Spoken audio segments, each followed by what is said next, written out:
I'm going to show you how to use a seam ripper. I've been sewing many years and have not always known about the proper use of a seam ripper.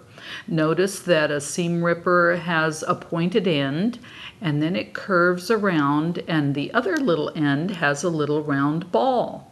Now the area where it dips is sharp. That is the part that actually cuts your thread.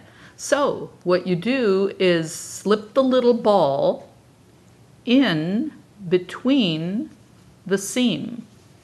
It's a little bit finicky trying to get it started. And then be careful that you don't pick your fabric with the tip.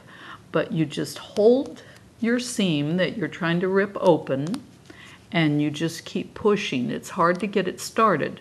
Once you get it started, it does work a little easier.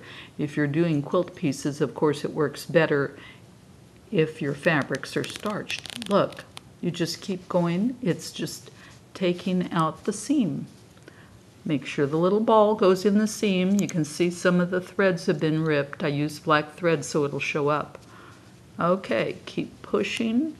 Got to keep that fabric pretty taut. Okay, I'm going to keep holding my fabric tight and keep going. There, I've ripped open the seam. Look at that. All that's left are a few loose threads.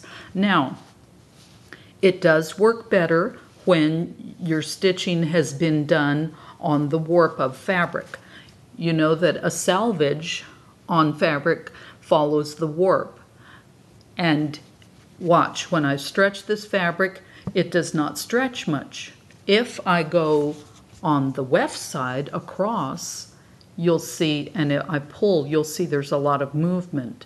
Now, if I was using the seam ripper to rip a seam on the stretchy side, it would be more difficult.